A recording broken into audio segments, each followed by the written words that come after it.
My name is Roxanne Pierrus, and for those of you who I haven't met or who don't know me, I'm the sales manager for business print at Epson South Africa. I will be your host and MC for the first Epson Women in Business seminar brunch in South Africa. Thank you all for joining us today.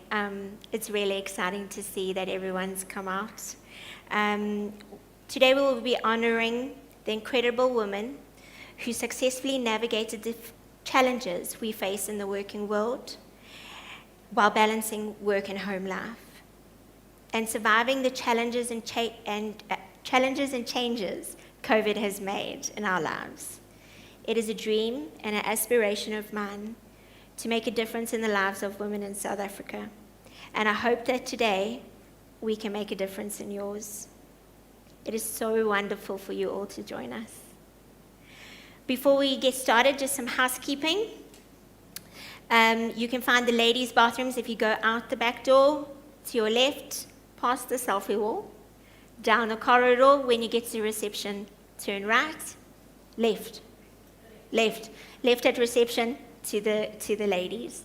If we could put all our phones on silent, just for the duration of our discussions today before we head out for lunch. Please feel free to share your thoughts on today, any pictures you want to take on social media under the hashtag Epson, the future's female. Today, unlike many of events of this nature, is a very informal platform. I want us all to have a chat, go through the good and the bad and the ugly of what it took for us to get where we are today. And bring lightness into a challenged adventure that we've all faced over the past 20 months, but also some realness and some tips that you can take forward. Please don't be shy. And if any time you have any questions for either myself or our speakers today, please raise your hand, and you guys are welcome to ask questions. So, on the couch with me today is Sam Wright. Sam Wright is one of South Africa's top female eSports shoutcasters. And for those who don't know what an eSports shoutcaster is, it's an eSport commentator. She is the founder and editor of Tech Girl, a leading online tech and gaming blog for women. Sam has worked in Europe, China, and Africa on various titles as a host and a shoutcaster. She has cemented herself as a prominent voice in the competitive gaming space and has worked with reputable brands such as Blizzard, Nintendo, PUBG, and Red Bull. She was also the brains behind the all-women gaming events such as ASA for gaming and the 2017 Valkyrie Challenge.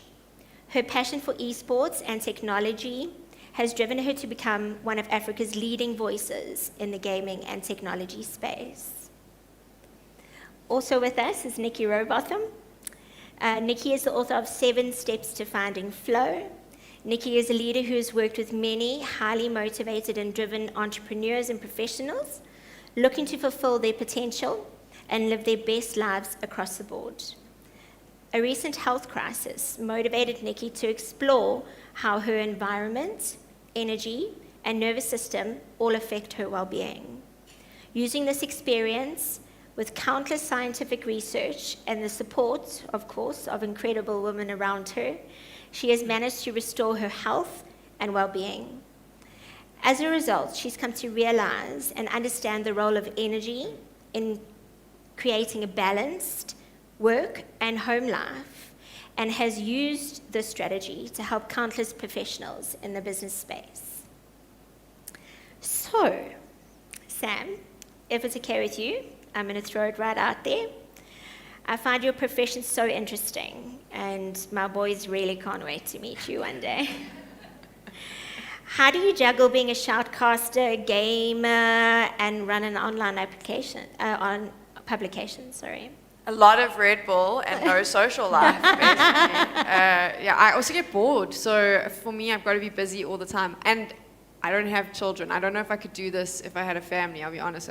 I'd have to drop something. probably the children, which wouldn't go that well. Cool. Sam and Nicky, on a personal note, how did you handle COVID and juggling being at home, probably trapped in an office with your significant other or a family member or a dog or a cat? I've personally felt the added responsibility of homeschooling, juggling back-to-back meetings, and of course my mum, who I'm blessed to have live with us, move into my office on a regular basis to steal sweets off my desk, mid-teens, camera on. Nicky, how was this experience for you before we moved to Sam? Yeah. So I think it really required so much humanity, so much resilience, and so much empathy for everyone. I'm also single, but I often joke that I've got 62 kids at work. I run 7 tech and ops teams at Investec by day. I run a journal business on the side, and then during COVID, inspiration struck, and I decided to write about my experience and write a book. But I think, I felt a huge responsibility for keeping family and friends, their well-being optimal, checking in, making time for them to really keep those relationships where they'd been before COVID, but also seeing my team struggle. And so as much as there were many times where we had those messy top-knot buns and yoga pants and kids running in with lightsabers being thrown across people's necks, I often said to people, I want to see you, even if it's for the first 2 minutes on a call, because I can see that you're okay. Yeah. And be able to really check in. So for me, keeping those relationships alive was really one of the most important things that we did during COVID. But I also recognized that the most important thing was to put my own oxygen mask on first, because often we put ourselves at the end of that So energy true. queue. And I was giving to everyone else and starting to really feel run down in those first horrific 3 weeks that we all remember too well. And I then sat down and went, I think we're going to be in this for longer. So how do I really start to make this work? How do I make sure that I'm set up so it feels easeful? And so setting up a home office, I do have a rescue cat that comes flying across my desk, but now I don't even react. My teams know, and she just goes across. And I think we've become so much closer in terms of the people that I work with. You've really gotten to see what's happening in their lives, the struggle and the juggle for each one of them. Before, they'd be showing up at work, they'd be professional, and that image of perfection. Yeah, now you so see, and I do want to share that anecdote because it's one of my Please. favorite. I've got a team member who's got 2 twin daughters, and she's just actually had her 3rd daughter. And in the middle of a call, I see this little blonde head come onto the screen, and I just hear, Mom, I need a poo. And I just went, so you need to go and sort that out. You just give me let me know when you're done with that, and we'll pick right up. And I think getting to understand what everyone's dealing with has actually made people so much closer. Yeah. But we also needed to spend time to keep those relationships, because I saw so many teams going from one call to the next with no personal interaction. It was becoming all business. And so we spent a lot of time doing things like, picnics, where we'd get food boxes delivered to people's houses. And we'd sit on a video call, and we'd find people if with a few shots of Jägermeister or something on a Friday afternoon, if there was talk of work. And one of my favorite moments was we actually got Nick Rowbotham to come on and do a roast for the team. Oh, wow. Bearing in mind this is a team with a good sense of humor, because there was nowhere to hide. He'd stalked everyone on social media beforehand, and he was, having good fun with people. But, when you got off that call and your cheeks ached with laughter, I just went, we need more of that. Yeah, so much you can do. Hey, so much you can be inventive with, even during that crazy unsocial time. Sam, for you? For me, it was a bit different because, so for anyone if you don't know what an eSports commentator is, and most people don't, I'm basically like what Nas Boerter does for rugby. So we sit in a studio and we talk about people playing games competitively. That's actually a thing that happens. And most of it's done overseas. So most of my work consisted of me flying overseas. So just before COVID, I think in the year before hard lockdown, every month I was on a plane going to some sort of international destination. I lived out of a suitcase. Then all of a sudden, I was in Dubai when the rumors started that we were going to shut down and had to get on a plane and get home. And then that was it. I wasn't going anywhere. So I had to go from living a life of being very social, flying all the time, never knowing where I was going to be, to suddenly being in a house that I'd had for years and never actually stayed in, which was shocking because it turns out I didn't like it. But it was also really difficult because my job is all live. So a lot of people, when COVID happened, they said, oh, that must be great because now you can work, you can do all of this from home, it's all online. But it was really hard because, one, you have a co-commentator who I now can't see, I can't read. Yeah. It's really difficult to figure out live when they're going to stop talking, and we don't want to talk over each other. I don't have access to, when I'm interviewing a player, it's very easy for me in a live setting to read your body posture, see how you're feeling. I've got none of that now. I can't even create a rapport with you. And then on top of that, I'm going to sound like a real spoiled girl here, but I used to fly out. I'd sat down, there was sound engineers and cameramen and production people. There was a makeup artist who came and made me look fantastic, and all I had to do was sit and talk. And it was great. All of a sudden, I'm at home. One, I'm a tomboy, so learning to do my own makeup has been the worst experience. I don't know if my shirt looks right or if it fits. I used to have someone there whose job it was to say, that doesn't work, let's wear that. But then over and above that, the tech aspect of it, because now I had to suddenly learn to be a sound engineer and a lighting technician and figure out how to use a green screen and light it and do that whole thing. And I felt like for me, for COVID, it was like this massive level up of having to learn all these new skills and deal with the fact that I felt so incredibly alone because I was so used to just being social with people and getting out. So that for me was, it was tough being alone, but I loved the fact that like now I understand so much more about the technology around me, how to use it. I'm a bit worried now that I'm going back to events because I'm like, oh, I kind of know how to do your job now. So, but I think that was Don't do it that way. Yeah, don't do it that way. This way. But that was a big thing for me, was having to learn all of that. And I know, like, I mean, you mentioned as well, like, trying to keep social. I lost that a little bit along the way, I must be honest. I felt very alone, which is weird because my entire, we all play games online, but at one point I was just sitting there being like, this is weird for me because I just want to go and see a person and interact with them. Yeah. So I have to ask you, is the gaming landscape changing to recognize more female gamers, shoutcasters, content creators?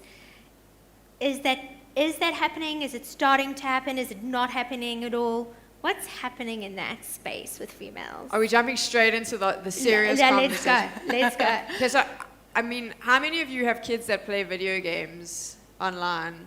How many of you have heard about the toxicity online with video games?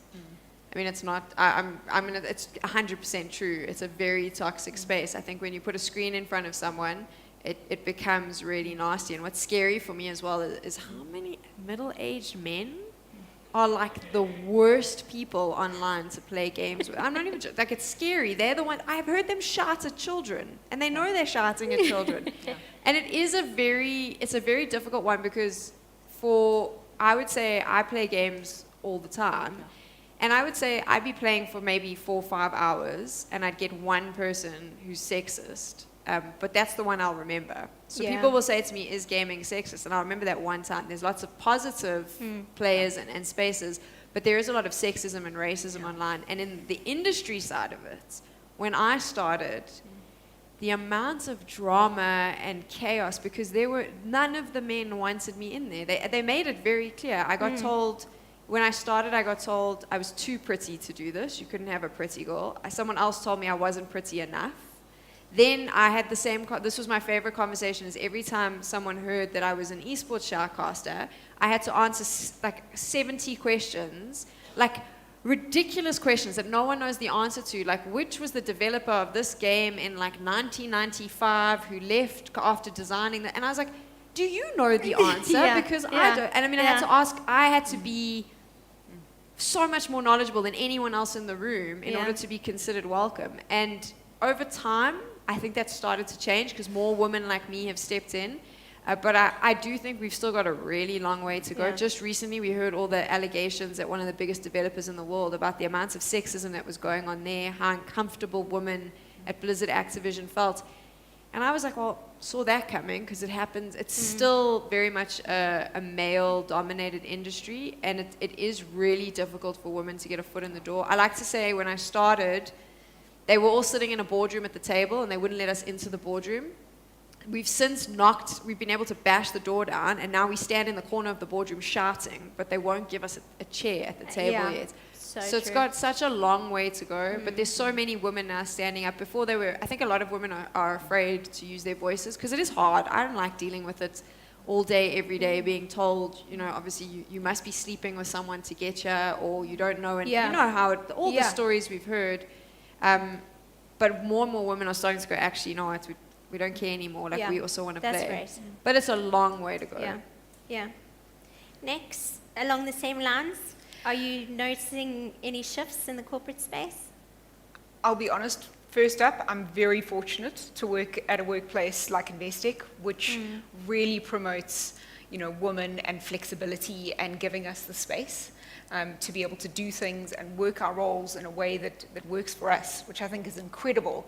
But I've worked at a number of different corporates within South Africa and overseas, and it's not always the same there. Yeah. But I am, post-COVID, seeing, when I say post-COVID, we're still kind of in it to some extent, but post the main part of it, I'm definitely seeing a groundswell where people are recognizing that women are looking for something different.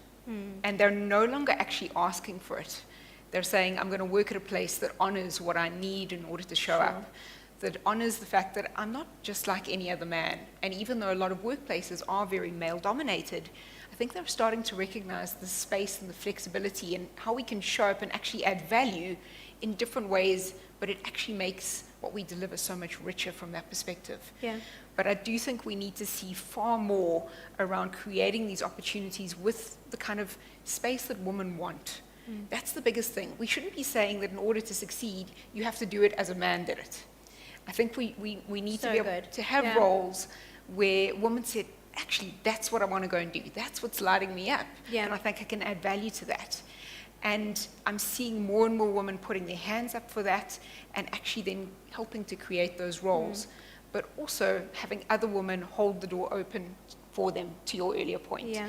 And I think that's something I'm so passionate about, is growing, young women. And often I see them very hesitant to take that leap of faith, thinking that they need to have the 12 out of 10 attributes, whereas a guy will go, I've got 5 of those, let's give it a bash. Yeah.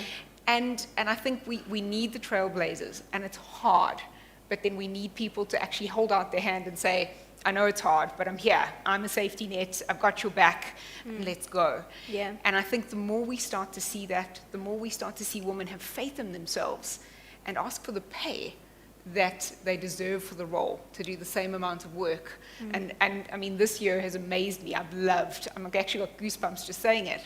How many women have stepped up and said, actually, if you want me to do that role, that's what you're going to pay me for it. Yeah. And that for me is just the most phenomenal sort of groundswell coming through. We're no longer waiting for someone to give it to us. We're basically saying, I'm here, and I think I'm going to do a phenomenal job. And you're so right. I mean, we've recently onboarded a massive customer, and I'm in business print, which is printers. Most people find that incredibly boring. I find it extremely exciting. Nobody really understands it. But we recently onboarded quite a massive office automation partner, and we were traveling, and we were doing the technical training aspect of the printers, and we were just doing our rounds and meeting all the technicians. I cannot tell you how many women technicians were on that training, and they love it, and they're passionate about it, and they own it, and it's okay. And to me, that was so enlightening, because choose what you want to do. It doesn't matter if you're a girl. It doesn't matter if you're a woman. Choose what you want to do and go get it. So how have successful women like both of you, Sam and Nicky, managed to defy the odds in both of your professions? Being in IT, naturally a male-dominated industry, I spend my time, trying to keep up to date on changing trends and how I, as a woman in business, can add value to my client landscape by building strong relationships with women? Is it the same? Is it the same for you? How do you defy those odds? We know they exist, but how do you deal with them, and how do you push through them? I think for me, I mean, I'll jump in. I never knew that those odds existed. I grew up with a father who was very involved in tech. I mean, that was where he was, but he never once made me feel like I could be anything other than whatever I wanted. And in fact, I think I disappointed him because his dream was for me to be like some weird aeronautical engineer. Like he was pushing that all the time. Well, it's close enough, Gavin. Yeah, he wanted me to be like full on in a lab doing whatever, building airplane. I don't know. He was constantly pushing that. And I only realized that being a woman, I want to say was an issue, but it isn't, but was created as a social issue when I went to varsity, and suddenly everyone was like, oh, but girls don't do that, and you don't do that, and I was playing games, and I mean, my dad taught us how to build websites when we were like 13, 14, and everyone was like, oh, but girls don't do that. Insane, yeah. And he'd never once made me feel like that, which I think is important. And then when I look back throughout my career, I always found really strong men who never once made me feel like I couldn't do it, but were very good as mentors in saying, by the way, though, I think you can do this, but you need to know that this is the landscape you're dealing with. This is the type of men that you're going to probably have to face up against, and sometimes women. And you need to be completely committed to what's coming, because it won't be good enough to be 5 out of 10. You need to have 13 out of 10. Yeah. So I do think having mentors was really good, but as time's gone on as well, finding other women, that's my biggest thing is, and we have actually spoken about this before we started, where there's two things that happens, especially in male-dominated industries, where either you've got women turning against each other, which I think is created by the men in the room. That's my argument. But sometimes you find that if it's a male-dominated industry, the few women in it are always at each other's throats. And I do feel like that's kind of created by the industry, and the men are a bit worried, so it's easy to turn you against one another. But when they come together, that's helped me a huge amount as I've gone, is finding other women in my space, banding together, sharing advice, helping one another. And we always talk about this, and it's very like kumbaya, like, oh, women get together. Yeah, but it does work. It does. When we're together, we do far more than we could ever do on our own. So that for me, I think, is the easiest way to navigate it, is find strong partners, whether they're male or female, strong mentors. Yeah. And there are some, I mean, I feel like I've been man-bashing the whole way through here, which was not my intention, because there's like really fantastic allies in men. Absolutely. But they're also honest. I think that's the most important, is they say, listen, I can see what's going on, and I'm trying to do my bit to change it, but you need to be prepared to face off against this as well. Sure. Next. So, Sam, I agree with you 100%. And you actually just took me back to growing up, and you're going to laugh. I'm going to reveal my age. I grew up with a Commodore 64. So when you're talking about gaming, I was like... I just love that you know that. I'm so proud. Yeah. What is that, like Mario Brothers and Well, stuff? Mario Brothers and things like Parker Frogger and all kinds of... okay. I think there was like Tetris. Summer Games and whatever else. Everyone's a gamer. They just don't know. But my sort of support growing up, where I learned to take on the world, was I had so many friends growing up where I think we were always outdoors, we were climbing trees, I was crashing go-karts. So my gaming was more in the real world, getting very muddy and scarred knees. I have plenty of that to go around. And I think to that point, there's such a pivotal role we have around how we raise women nowadays. Yeah. We have to get them out there, encourage them to give it a bash, swing for the fences, and what's the worst that could happen? Well, didn't work out.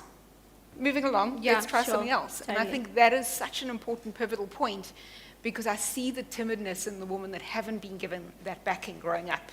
You can see them looking at a situation going, I want that. And normally I'm the one shoving them from behind, going, go and give it a bash, we'll make it work. I've built a lot of female teams within my space, to the extent that I actually got told by HR, diversity is male too. And so I've got a lot of guys in my team as well, because I do love the different perspectives that come through from that perspective. And I'm always making sure, I say to people, my role here as a leader is to be completely dispensable. And that's when you can see people looking at me completely like, I've lost the plot. I want them to succeed. I want to be put out of my job and I can move on and do something else. So good, yeah. And I think that collaboration over competition every time is amazing. Sure. And I have encountered one or two women who didn't support, who were talking off to the side. And I just really have decided to sort of tune that out, put my noise cancelling headphones on, and just keep going. Yeah. Because if you listen to that, feeds into your internal dialogue, it becomes part of your sort of thought process. Yeah. But I also think bringing those and finding those incredible female and male mentors gives you such a richness and perspective. Yeah. I think one of the reasons I've been so successful has been having this incredible, strong male boss. And I won't say behind me, he's standing at my side. So I always know that if, the pawpaw hits the fan, Yeah. he's going to be there and he's going to be supporting me. And he was the one who backed me for one of my biggest opportunities. And I think growing up as I did, he came to me and he said to me, do you want to build our life insurer? And I looked there and I said, I don't know anything about life insurance. And it was like, neither do I, don't give it a bash. And I literally just went, okay, I'm going to back myself. I know tech, I know ops, I know process. We've got the experts coming in around the business, let me give it a bash. And we were able to build that in 8 months, which was Amazing. just So good. definitely not so good for my stress. But it was one of the most incredible opportunities that reminded me that we can do anything that we put our minds to. Yeah. And that business now, we've grown in 4 years we started with 5 of us, we've now got 55 of us. And it is Amazing. predominantly female, which Until age, I I have- complained. but I have to give kudos to our CEO. He's also hiring females. He loves Yeah. them. He says that we've got such a richness within the organization as a result. Yeah. So I think for me, it's just that intentionality around supporting other people. There's more than enough to go around for each and every one of us, and I think we get more when we support the person standing next to us. And you say that now, and you've both spoken about relationships and mentors, and I really feel that something that's missing from the workplaces. We go there, we put on this face that everything's okay and everything's working, and we have this perfect life, and check us, we're succeeding, or we're having a tough month, but it's okay, and collaborate as a team to maybe make the number or whatever the case may be. But there's actually stuff happening behind those faces. And if you can find, we spend all of our time with the people we work with. Really, I spend 2 hours a day at the most at the moment with my family. So these people, not only women, men as well, that we have at work, find somebody that you can trust, that has maybe gone through something that you're going through as well. In your personal life, you have no idea what people are going through. Find someone you can trust, lean on them, work with them. You just don't know the difference you can make in somebody's life just to get them through to the next day. So I find that very important. Do you not find, I was just going to ask, don't you find it weird though, like the concept of emotion is seen as a weakness? Yeah. So you can't have a breakdown where you just go, I'm completely overwhelmed. Done. It doesn't mean I Yeah. can't do my job. It doesn't mean I'm not good at my job. I'm just having a day where I just feel like this is too much, and be able to have that breakdown to your colleagues without people calling you emotional. And I worry that we've kind of dehumanized people in the workspace sometimes, women and men. Absolutely. I cry for everything. I cry when I'm happy. I cry when I'm sad. I cry when I'm angry, when I'm irritated.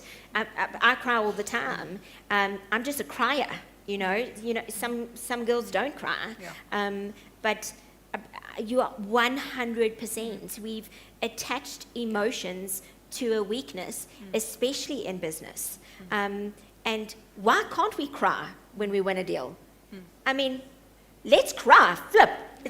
I'm so happy I cried. But it's like they say you must be passionate about your job. That's an emotion. So I'm like, I'm a bit 100%. passionate, but sometimes I can also just really be annoyed with everyone. Like it should be allowed for us to be human. 100%. 100%. Rox, can I just share one anecdote on that? Please do, please. This boss that I've referred to, we were going into a very tough conversation, and I managed to I didn't want to break down in the conversation. And so I was just like, okay, I've nailed the conversation. We've had everything went fine. We walked out the door, and he looks at me and he says, I've got a tissue in my pocket for you. And I just went, I was like, no.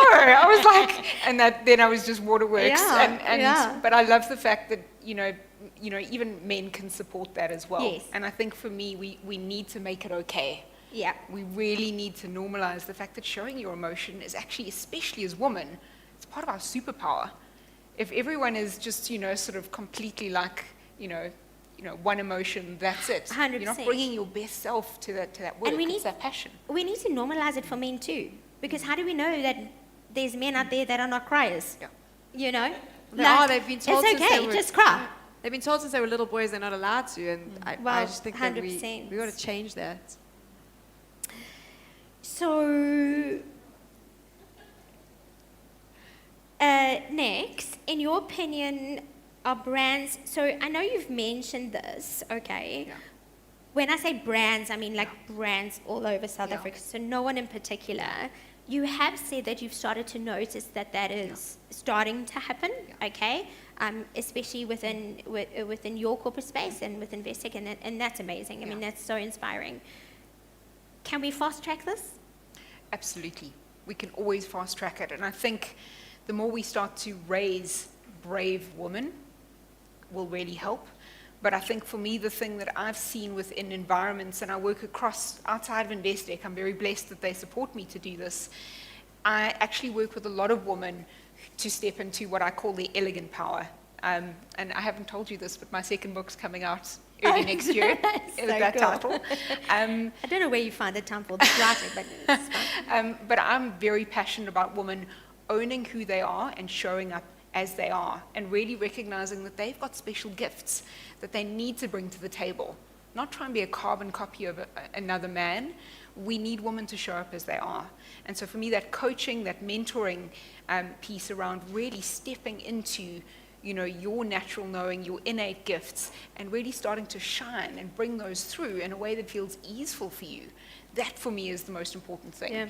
And I'm seeing that is giving women who've got that, they're 80% there. It's just giving them that kind of space to go, okay, I'm going to give this a try. I'm going to have my own back, knowing that I've packed my own parachute. I can back myself, and I'm going to step into the space. So for me, that's one of the most fundamental things to do to change it, as we keep corporates honest about giving us the flexibility that we need to be able to show up in the right way for whatever your situation is, because everyone's different. Everyone's got different things to cope with. Sure. Okay, Sam. So, we've spoken about these girls wanting to break in, but give us some advice on how these girls that are just on the edge, just like Nicky said, that are just on the edge and they totally want to do it, and they watch you and they're so inspired by you and they really want to go for it. What kind of advice can you give to those ladies who really want to break into the space that you're in? So I get asked this question a lot, and I always answer with just do it. That was always my thing. It doesn't, and I think this is but it's not that easy. But I'm always like, just do it. If you want to make videos talking about games, just switch your camera on and off you go. It doesn't have to. I always say it doesn't have to be perfect. It just has to get done. But the problem is that is not the mentality of most young women, because we're told it has to be perfect. And video games are such a good example, because lots of people who meet me presume I must be so good in games and I can beat anyone. I suck at games. I play them all the time, but I'm terrible. I grew up in a family where my dad played, my brother was a competitive player, so I had a family of really good gamers, and I sucked. It takes me forever when I play a new game to figure out how it works. I'm dying all the time. I've got to learn the control. And this is dead honest. It takes me a long time to get my head around. It's not a natural thing. My brother, on the other hand, you can put any game on, he can pick up a controller, a keyboard, off he goes. Next thing, he's the best in the game. Obviously, it helped because he used to kick me off the PC growing up. I watched him. Now I'm good at analyzing games, and that's my job. But at the time, playing, that's something. And for me, I didn't start streaming my gameplay and creating videos and even writing about games because I didn't want people to know. Because in the beginning, when I was younger, I was like, I can't write about this because I suck. Yeah, you don't know how to play it. And it was my brother started laughing at me because he was like, who cares? It's a game. He was like, do you watch a Netflix documentary? And go, I can't watch this because it might be too smart for me and maybe I won't understand it the first time I watch it. Maybe I'll have to rewind it. Because that's what games are. And that's, I think, being brave. So when I say just do it, I do think it's about creating a space where women can feel like it's also okay to fail sometimes. It's okay to suck at the game and lose. Are you having fun? Yes. I mean, that's what video games are quite a good example of this. But I'm like, are you having a good time? Yeah. Are you laughing with your friends? yes, you might be dying at every road. Maybe you can't get up the hill and you don't know how to jump. But are you having fun? Yeah. Because that's what you need to do. So my advice is always, I've always said to younger girls, just come do it. You've just got to do it. But they have this thing where it's like a 0 to 100. So they go, okay, cool. I want to do what you do, but now I need to be exactly where you are. I was horrible when I started. I watched videos of me a couple of months ago when I started, and I cringed, and I was deleting them off the internet because I was like, ugh. And the internet doesn't delete anything, so they're there forever. But I was horrible. But I think the difference is, like I said, I had a brother and a dad and a mom who were like, that's okay, you just do whatever, off you go and have a good time. Like, you just try. If you don't do well, be brave. Go do it. If you suck at it, it's fine. You can go do something else, or we can just keep going. So I think that's really important. It's how we raise young girls, but also if there are young women who, and this doesn't pertain to what I do, I think it's with anything, just try. I don't understand why failure's bad. I feel like failure teaches you something along the way. So good. So basically we have to change the whole world's mentality on failure. I don't know how we do that, but at least we're starting. We're starting today, okay. Next, in your book, you say that 70% of us spend our days in a state of stress. In my own life, I relate to this. I mean, I think I spend 99.9% of my time in a state of stress. Juggling so many responsibilities and finding myself in a state of being everything to everyone all of the time is really, really stressful for me. Do you believe that it's magnified for women who often have that double responsibility of work and home? It absolutely is. And, to that point, around 70% of our day in stress, what people often don't realize is the stressor doesn't even have to happen in order for you to have a stress response. It's the anticipation of it happening. So whether you're sitting in traffic, that email comes into your inbox and you just go, oh, that whole stress response with adrenaline, long-term cortisol, and your parasympathetic nervous system going into a state of fight or flight is already happening. I was living in that state, which is why I'd actually put my nervous system into what they call a state of freeze. And when you live in a permanent state of chronic stress, it puts everything else on hold other than your immediate survival. So my body thought I was running away from a lion the entire day. Yeah. Meanwhile, I was sitting at my desk trying to look all serene. That's but crazy. my body was literally going, digestion's not important, reproduction's not important, hair growth is not important. So things were just starting to shut down very, very quickly. Goodness. And that's what people don't actually realize is when we stay in that state of stress, it has a debilitating effect on our health. But I think when it comes to women with that state of stress, Hans Selye often says that it's not stress that kills us, it's our reaction to it. And I expand on that and say it's also our relationship with stress. And this is particularly where it comes in for women, because for so long we've justified our stress. We've worn busy as that badge of honor, that I'm rushing here, I'm doing this, I don't have any time, we're always on. We're not creating that full stop at the end of our day to really be able to say, actually, I need to take a few moments for myself. And I think when we start to really have that dysfunctional relationship with stress, especially as women, where we've used it as a crutch for so much in our lives. I used it as a crutch to deliver. I'll put my hand up. I should have been at an AA meeting saying, hello, I'm a workaholic. It was completely where I was at. But, I've started to go, that's not who I am. It's not who I am. It was how I delivered, but it doesn't serve me anymore. And I think for me, especially with women, boundaries are one of our biggest issues. We're so good at bending over backwards, allowing everyone else to take our energy. And I think for me, the biggest thing that I always say to people is wherever you feel that resentment or frustration or bitterness or friction in your lives, that's a sign that you need to set a boundary. Yeah. And it's not being like an electric fence where you say to someone, oh, no, you've crossed my boundary. We need to get to that point where we can just say, that's not acceptable for me. And I think one of the pieces I do with a lot of my teams is I remind them that the biggest myth out there is that someone else has crossed your boundary. We own our boundaries. We've allowed it to be crossed. So good. And I think when we start to take ownership for ourselves and how we're showing up and what we're allowing to come into our space, sometimes embracing what I refer to as the beautiful no, because, you know, sometimes saying no is saying yes to yourself. In fact, Yeah. it generally always is. Yeah. And I think that's for me where men have gotten so good at being boundaried, at owning their space and saying this is not acceptable for me. But as women, because of how we've been brought up, because everyone else has to come first, especially as a mom. Yeah. You know, we're so good at putting everyone else first, and then we're standing at the back of that queue going, can someone please give me some oxygen here? And I think if we put ourselves first to give to others with a very full energy tank, we're going to give more of ourselves, our best So good. selves. Yeah. Yeah. So by nature, have we got a question? Oh, great. Amazing. Oh, we just talking. Just shout at me if there's questions. Hi, so my question is actually for Samantha, because you said that are you enjoying what you're doing when you're playing a game? But do you feel that it's important in every aspect of your life and not just necessarily in your workspace, but also in your personal life to always enjoy what you're doing? And that makes it easier to cope with the stress in a sense, because if you're having fun doing anything, then it makes it easier to deal with the harder things. So yes and no. I do think you have to enjoy what you're doing, but the problem is, I mean, I'll be honest, most people look, like my job, everyone looks at it and goes, oh, you have the coolest job. There are things that I hate about my job. Straight up, like I hate that I have to do certain things. I specifically hate sitting in meetings with proposals. Like I hate it. I don't enjoy it. I don't enjoy pitching to a brand or whatever, but I have to do it. I don't enjoy going to gym. It's not something that I'm like excited about doing, but I like the way it makes me feel afterwards. I enjoy that feeling. So I think sometimes you can't enjoy everything. I try.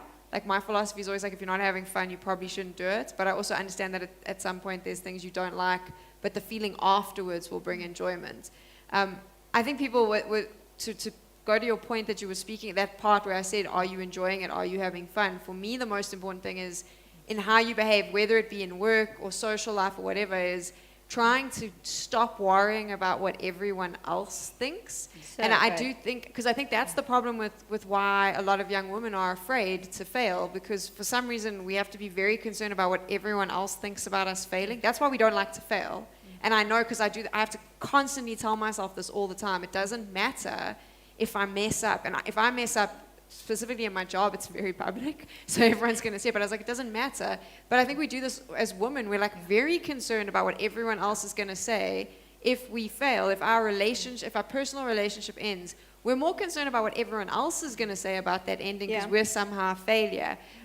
So I always say to myself, you need to enjoy it. If you're having a good time and you fail at it, or you're trying something and you're having a good time, it doesn't matter if everyone else is looking, worrying about what you're doing or saying something. I say this every single day. I do this, so I don't know why I'm saying this to you. Like, I know what I'm talking about, but because every day I'm like, oh my gosh, stop worrying about what other people think, because I do.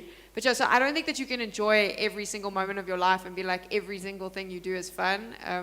Like unpacking a dishwasher is not fun, but if you focus on the positive every day, I do think it changes your mental space. So yes.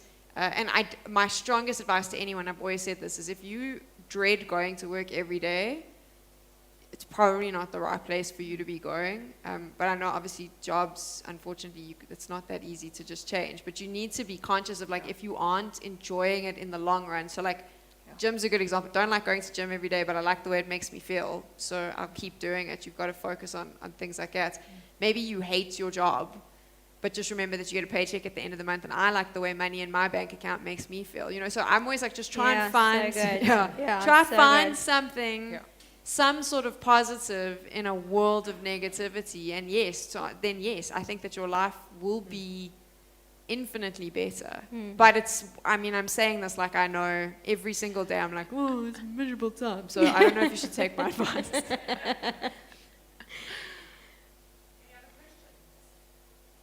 No, not yet. Did that answer your question though? Because now I don't even remember what the question was. I'm so good at this. Okay, so that's so crazy that we got that question from you, Ray, because it was my next statement. So by nature, I'm really an anxious person, but on top of that, I'm really outgoing, I'm really loud. I laugh a lot, and sometimes I'm a bit of a clown, even at work, especially at work, actually. so how does your personal energy contribute to your success in your business? Because for me, I feel like not only does my energy contribute to me getting through my day, but I feel like sometimes, or hopefully, it contributes to other people getting through their day as well. So do you feel like that works for you? For me, yes. I mean, I learned the hard way about 6-7 months ago, funny enough, during COVID. I think lockdown, I don't know if it was that, and I've had this happen before in my life, but this is the more recent example, is I just woke up one day and I was like, I was in such a negative space, and I hate, like, I was reading the news every day, the world is burning, it's on fire, everything is terrible, people are horrible, I don't know why I'm on this planet. Like, that's where I was at, which was a very weird space for me to be. Someone who loved to travel and was always on the go, I suddenly found myself where I just was so angry with everyone and everything, and it didn't matter what anyone did. And then I was obsessed with my phone, reading all the news all the time, so I just kept taking more and more of this negativity in. And I woke up and I looked at myself. I'd put on 12 kilos. My hair was falling out. I was in a constant state of stress. Never slept. Constantly anxious. Anyone could say anything. Even my mom could say something completely sort of throwaway, and I took offense to it. That's where I was. And I don't think I was the only one. I think a lot of people felt this.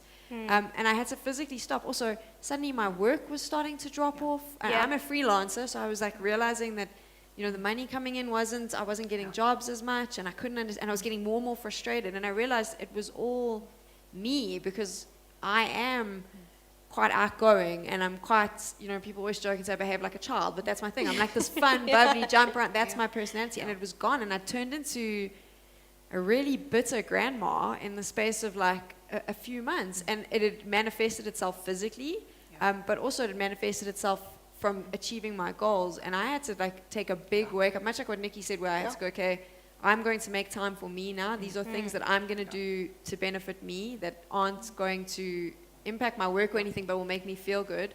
I'm going to stop reading the news, which I know is not great advice, but honestly, it helped me a lot. I'm just not going to get involved in that anymore. Yes, everything is terrible on Earth, but I kind of like the planet, so I'm just going to stick with what I do. And changing that attitude and getting back to that like bubbly, fun, playing games, laughing, giggling all the time, and immediately you saw a change. So I do think it's such a like cliche thing, right? Or your attitude, just be positive and everything will go right. I mean, it won't. Things will still go wrong, but at least when you've got more of a positive mentality, I think you handle the difficult stuff better than what I could ever handle it when I was in that negative space. Because I've realized that I'm one of those people that if there's negative energy around me, I will suck it all in and turn into the worst human. So I've got to focus on being positive, not because life's better, but just because it helps me navigate life better. And that's crazy, because my next question is for next, and it was really about what role does your mindset play in enabling women to separate work and home? I personally, just speaking for myself, there is zero separation. Even when I'm at home, my mind is at work. Sometimes I don't even hear the children, talking to me. They now write me notes and put them in front of my face, so I actually pay attention. And it's not a good thing. It's not. But we know it's not healthy. But really, honestly, how do we break that? How do we separate that? And it's a hard habit to break, because it's become so ingrained in us. I often joke with my team when, we used to be constantly on our devices. And I'd often say to them, but I'm not a heart surgeon. No one's going to die. It's okay if I pick it up, tomorrow or the next morning. Yeah. So but true. we often think that we're like, if we're not there, like we're not doing our jobs, we're not performing our best. And I've worked in environments that encourage that. Like if you weren't fastest finger first to reply, all of a sudden they were like, you're not as committed to your job. Yeah. And now I'm like, phone off, down, thank you very much. It comes back, and I run tech and ops. So like there'll be times when I'm on, we've got deployments going, we've got big things happening. but I'm very conscious around who's going to handle it, what's going to happen if there's a problem. My team now knows. I don't have a single notification on my phone, other than some vibrates on my WhatsApp just to make sure I know that something's happening. But I used to react at every sort of ping that used to come, whereas now I've turned them off, and if there's an emergency, I know I'm going to get a phone call, because I've worked with my teams to make them understand that. Yeah, so Because good. if we understand that energy is everything, it underpins how we show up, how we walk into a room. You can often feel when you started to, especially since I've started to, when I've released my nervous system back into what I call the state of flow, I can actually feel energy walk into a room. And that sounds a bit woo-woo for some people. I completely get that. Kumbaya. Yeah, literally. But, I mean, my nervous system was in that permanent state of fight or flight. And I literally, stress was happening up close and personal to me here. I was triggered, I was reactionary. Half the time I wouldn't let someone finish a sentence, and I'd already be sort of like, this is going to be my response. Whereas as soon as I was able to work between, and I still move into fight or flight when I need it for a big delivery, etc., or, you know, to get something done. You got to, yeah. But I make sure that I'm intentional around creating those little pauses for potency in the middle of the day, or on a weekend, or on a holiday, so that I can actually just give my body a little like break to go, okay, that was a really bad meeting. We're going to move on, and that's the next thing we're going to do. I can almost recenter and bring my best energy into that conversation. And now, you know, I can almost see stress coming. I can see how someone's going to react. And you know, it's 2 seconds, but it's almost like my body can now go, okay, they're going to react one of 2 ways. And if they go that way, this is what I'm going to do. And I've got some very intentional mechanisms that my team laugh at, but they've now started doing it themselves. I had a team member walk around the corner, and I could just feel he was about to just dump all of this toxic energy onto me. And true as nuts, he walked up, and everything that had gone wrong in his day, he gave to me. And I literally just put my hand up and I said, hang on. And I just moved to the side. I've literally pushed my chair to the side, and I said, I'm letting all of that crappy energy go straight past So me, good. because none of this is for me. I said, you're welcome to let it go, but I'm not taking any of that on. So good. And I think what we need to be able to do for people is do it in a way that it's not judged that it's them that's the problem. It's maybe how they're releasing their energy. Now this team member comes up to me and says, Nix, just going to have a little rant. You're okay with that? I'm like, go for it. And I think for me, it's around how do we manage that energy to be able to bring our best selves to our families. Yeah. They want you to be present. They want Yeah. you to be, I mean, I've seen the difference with my team, and they've actually mentioned to me how much they've appreciated the easefulness of my energy now. My nervous system used to feel like this tightly clenched fist rather than a gently unfurling hand. And I can get as excited as the rest of them, but now it's in a way that's not like stressed out and what I refer to as leaky energy. And I think especially as women going into our home lives, we have to figure out how to have that full stop at the end of the day, how to take those walks where you leave your phone at home and you go and catch up with a friend, and we do stuff for ourselves, like going to gym. It's not always fun, but often I come up with my best ideas outside of work, because we create limbic spaces, which is where your unconscious comes into your conscious. So all of a sudden your brain is firing, you're showing up better at work, you're showing up more present for your family, everyone's golden, and you know what? You can get to that phone call or that text message as and when, unless it's a real emergency. But I think, again, it comes back to that intentionality and the boundaries with which we show up. Yeah. So off of that, and it's crazy because it's going to flow straight into the next 2 hot topics that I have. So the first one is mental health. I feel very strongly about the pandemic that is mental health.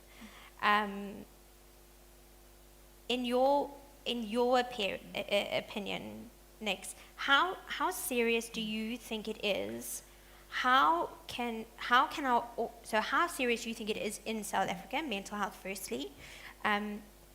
How can you advise the audience to identify it within themselves if they're experiencing it? And if they're not, how can they identify it in their home life, so with family or within work? And how do we help these people? So I'm not trying to drag energy out of myself, but I am such a firm believer that we can save a few lives. So how serious is it, do you think, in our country? I think it's more serious than anyone realizes. Mm.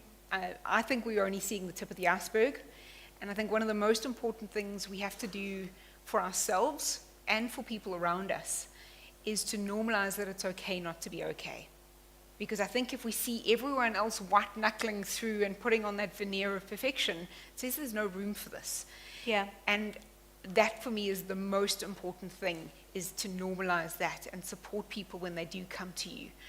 Because I think, often people feel that stigma, they feel that shame. There is a massive stigma. And I often joke with my teams, just to make sure that they realize it's okay. And I often quote the Italian Job, the movie, and I can't remember which character it was that says this.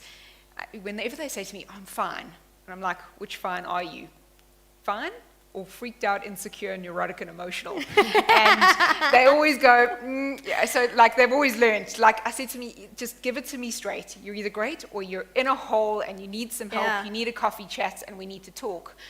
But I think that's where having your camera on, even if it's the first 5 minutes, has been, and I've had team members who struggled, that we've put into support and counseling and conversations, and not in a judgmental way. Often they don't even know I've made the referral. I'll phone our employee wellness team and be like, just a pandemic check-in. Meanwhile, I've already briefed them that I think we've got a problem, just handle it very, very carefully and very supportively, because it's a person's choice to engage with this. Yes. But you can temperature check so quickly with a video on.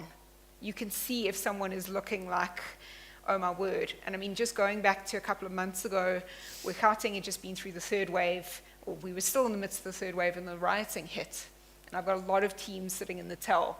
I've got family in the Tel. And that was the week where I could just tell that, no one's okay. And it was really around, we dropped everything. We put all of the work to the side. We just spent time talking to each other and actually saying, how are you feeling in this? How are you coping? How is your family? And I think for me, that's where we really have to get intentional. But if we make space for it, it's amazing how people will share. They will share. They will. Yeah. Sam, do you experience this in your environment? I think I spoke about it earlier Yeah. with me. I mean, I've been through it. I realized I was in a bad space. I do struggle, though, as well, because sometimes friends, colleagues, I'm struggling with my mental health, and then they offload on you. And I also reached a point where, and I feel horrible saying this, but I was like, I can't do this anymore. I can't take all of your stuff. And sometimes, what's stressing them out or putting them in a bad space is something that in my mind, when I'm hearing it, I'm thinking, so, you can fix that doing this, this, and this, and that's not that tough, which is judgy, and I don't want to be judgmental, but everyone's battle is different. So learning to respect that, but also learning when to say, no, hold on, because I used to always be that person for my friends. You come to me, they would offload, and that's where I found myself in this place, sitting on my couch, being like, the world is a disaster. Yeah. So I think sometimes you also have to set boundaries, like you mentioned earlier, where you need to say, I'm worried about you, and I do think, because I do think a lot of people are struggling at the moment, I'm worried about you, I care, I'm going to help you find someone who can help you, but you can't offload this. This can't be my response. I can't carry your burden. I think that's the most also important. very true. Yeah. Which is hard. Those are tough conversations we've all got to have now, and I think it's been, I think lockdown's been tough where you've had to say, because I know a lot of people have said, I had friends who they had to have FaceTime calls every day, and if you weren't having that call with them, they were furious with you. But there's that point where you have to say, for me right now, I can't do that. Yeah. So I think it goes both ways of also finding ways to protect your own mental health, because otherwise you find yourself in a place where you're trying to save everyone else without realizing that you're sinking So deeper good. and deeper. Completely. So good. How do you do that though, Nikki? Because I need help. Let's go. Is it in your book, by any chance? It is absolutely in my book, but I think the biggest thing for me is you've got to have that ability to check back in with yourself and almost temperature check yourself and go, how am I doing today? And even if you do that in the morning over that morning cup of coffee, sitting in the garden, but I think it comes back to that saying no. And there were many times when I got requests from friends after I'd come off 9-10 hours of video calls all day, and they're like, let's do a video call. I was like, oh, hell no. Yeah. I was like, I don't want no video on for nobody. I was like, video fatigue was real.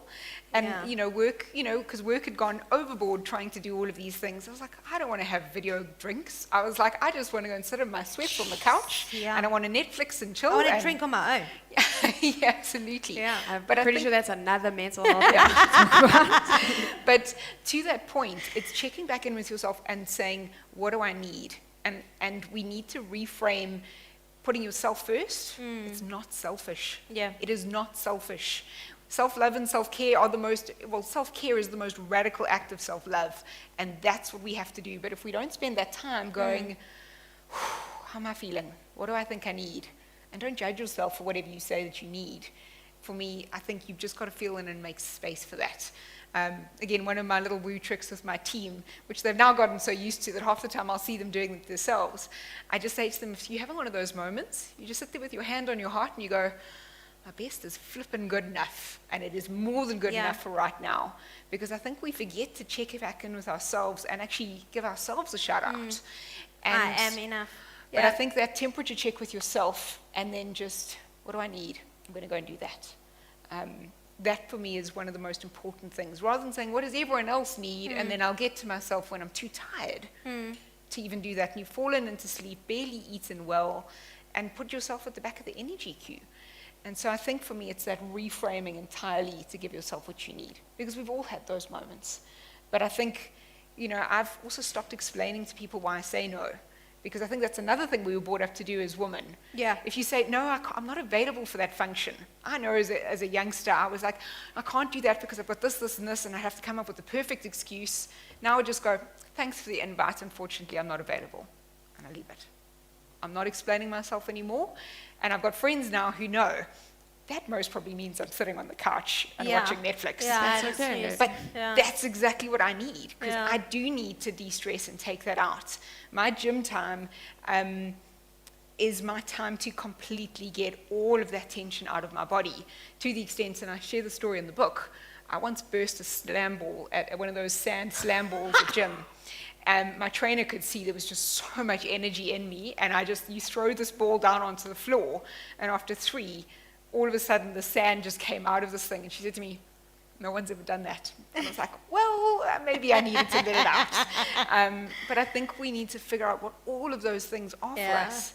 Don't judge, do what works for you, because it's different for everyone, and I think we need to make space for that. You're just going to send me a text and remind me of all of that stuff. Yeah, and for I'll sure. remind you. We'll just I'm remind just okay each with other you every day. drinking alone now. That's your thing. That's your space. That's okay. Not worried anymore. Okay, so my second topic is something that's been hot on the cards okay, well, it's always hot on the cards, but more recently, COP26 and everything happening, is the global environmental crisis. As women, how can we influence the acceleration of the prevention of the environmental crisis in our country? So, Sam, let's start with you. Does this come up in your environment? Is it something that's spoken about? Is it noticed? Is there any focus around it in your environment at all? This is such a difficult one for me because I mentioned earlier about my whole "the world is burning" thing, which hit me hard, and I became obsessed with reading up on all of this. And it comes up. I find it really frustrating because there's so much information. So everyone's saying, you need to do this, you need to do this. This is how we need to help it. This is how we need to fix it. And I used to get so angry, and I still do, because in the gaming space, everyone's very outspoken about how we want technology brands to do more, and we want the world to change. And then we launched, we didn't launch, but we've been the most involved in NFTs, which I don't know if anyone here knows about NFTs. No, we don't know. Does anyone know what okay, no. Basically, I will try to explain it, but it's like, imagine going to I'm going to get into trouble for doing this if anyone who does love NFTs heard me, but imagine going to a gallery and saying, I want to buy the Mona Lisa, and then giving someone a bunch of money, and they give you a slip that says you own the Mona Lisa, but you can't take the Mona Lisa out of the gallery, but you have a slip that says you own it. It's a very confusing thing. I'm not going to get into it, but basically, much like the cost of NFTs online and the damage that it does to the environment is insane. And I'm watching all these people who will be so aggressive about how we need to save the environment and how brands need to do more, throwing tons of money at NFTs now. And I get frustrated because I feel young people, for me, and I don't know how to fix this. Yeah. Young people are very vocal about how they're worried about these things, but their actions are completely different to what they're saying. So I, in my personal space, have tried to be more conscious of what I'm purchasing, conscious as well with, especially with gaming and tech products, because people just throw them away. Like, you know, when they're done, figuring out how we can work better, supporting companies that are doing better. But I don't know how to fix this problem we have with young people, where they like to shout about it. Yeah.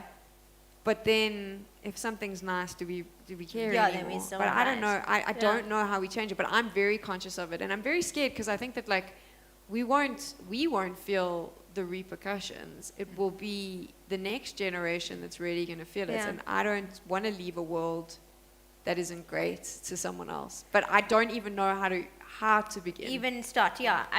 I think it's important that we bring it up, and that we know that it exists in many different industries.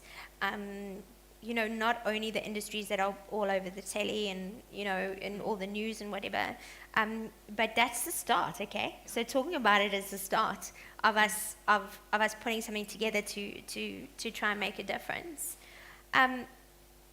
Next, how can women in corporate assist in curbing this? Because recently I read, and this is just nuts, that if in an office with 30 employees reduce their consumption of hot drinks to 1 a day as opposed to 3, the energy saved would be enough to charge 250 million smartphones. That's mental. So a similar scenario is specific to Epson and what I do in my work.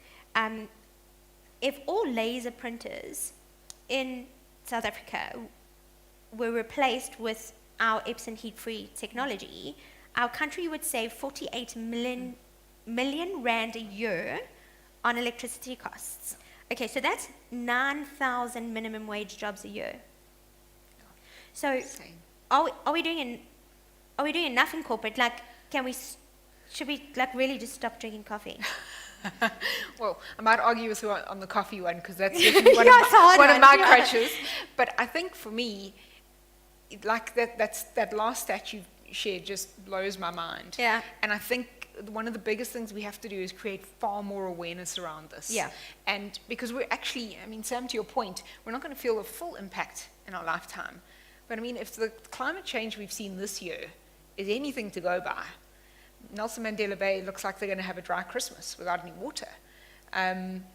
We're starting to see the impacts now. Yeah. I've been very fortunate to kayak up in the polar regions, and seeing what's happening to the polar sort of areas and what's happening to polar bear habitats. We're in more of a crisis than we actually know. And so one of the things that we need to do more around is create an awareness, and then create very easy opportunities that people can incorporate into their daily lives. And like relate to, yeah. Whether it be like plant some speckworm because of the oxygen content that releases back into the environment. And hey, we've got it everywhere here in South Africa. Yeah, totally. To the extent that my poor garden looks like, you know, I've just planted speckworm You're everywhere. I was saving like, the I'll world, plant Nick. some for everyone. Saving the world. But I think, you know, it's those small things, like how do we save water? How do we change an appliance that's more energy, you know, conservative? But one of the most exciting things I've seen in South Africa at the moment, and I'll talk to one of the initiatives that I'm working with at the moment, but one of the things that I've seen is just amazing. And I think this is the South African mentality of, you know, when the chips are down, a South African will make a plan. Yeah. It always happens that way. And talking to a lot of my friends who are farming in the Midlands, the Natal Midlands, prices of fertilizer have gone up 4 times. Regardless of the fact that half the fertilizers and pesticides are horrendous for us and we shouldn't be using them, they've been backed into such a financial corner that they have to look at new methods that actually are going to be game changers for us. So they're all by default. By default. Yeah. But actually, they've now really bought into why they're doing this, and it's been amazing. They're standing up to these big fertilizer producers, and they're going after what we call regenerative farming, because basically if we keep, you know, a living root in the soil as opposed to these barren fields that just release carbon back into the atmosphere, we actually absorb all of this carbon. So we're not relying on a politician who's incentivized by, some company to reduce emissions. We start to create this groundswell, and we're seeing it more and more in Africa and South Africa particularly, where people are doing this type of farming. We're actually absorbing more carbon into the soil. We're using the same land in between, sort of harvests to feed cattle. We're really getting inventive and using these techniques, which are, for me, the ninja move when it comes to global warming.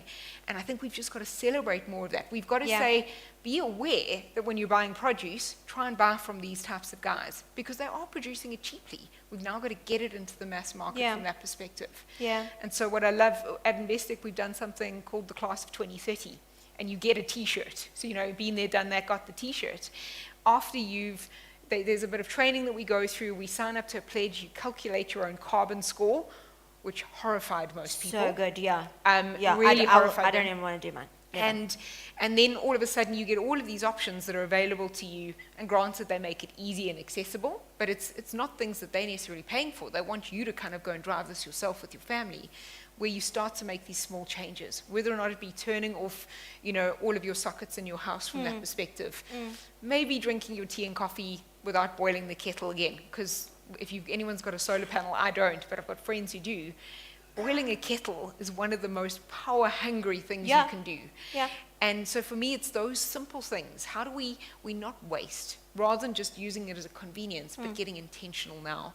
Absolutely. And I think for me, it's amazing, to your point, young people often say, oh, well, it's important and I'll shout about it, but when it's nice for me, I'll do it here. Those small things add up. And I think we've got to keep reinforcing that. If everyone plants a tree or a tomato plant in their garden, all of these things start to pay off. And so I think we really have to create that awareness around the domino effect that your daily choices are having. And then that it's easy to make some changes. You don't have to go and spend loads of money from that perspective. The small things add up. And I think intention has been such a strong word that's come through today in everything we've spoken about.